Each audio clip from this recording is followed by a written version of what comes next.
എന്താ പറഞ്ഞത് എന്താ അറിയോ, സിനാരോട്ടസിന്റെ ഒരു മൾട്ടിപർപ്പസ് ക്ലീനിങ് പരിചയപ്പെടുത്താനായിട്ടും സോഫ സെറ്റ്, നമ്മുടെ ഷൂസ്, അതുപോലെ തന്നെ വണ്ടിയുടെ ഡാഷ്ബോർഡ്, വണ്ടിയുടെ ഹെഡ് ലാമ്പ് എല്ലാം നമുക്ക് ഇതുകൊണ്ട് വൃത്തിയാക്കാം കേട്ടോ.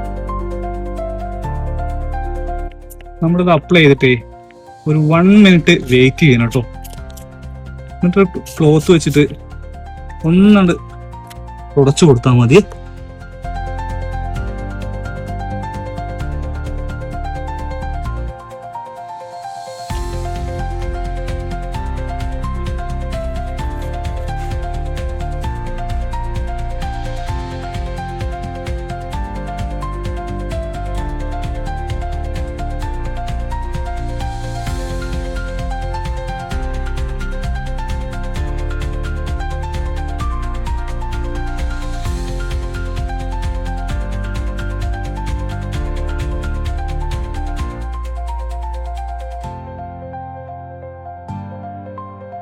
നമ്പർ ഉണ്ട്, വെബ്സൈറ്റിൽ വാങ്ങിക്കാനുള്ളവര് ഇപ്പൊ തന്നെ കയറിക്കോളൂ, ഓർഡർ ആയിക്കോളൂ കേട്ടോ. പിന്നെ എന്നും പറയാൻ പറ്റാ ഷോപ്പ് പേര് മറക്കട്ടെ, ഗ്രേസ്വെൽ ട്രേഡിംഗ് കമ്പനി, അൽക്കോബ, ഷമാലിയ, ക്ലോസ് നമ്പർ 4 കേട്ടോ.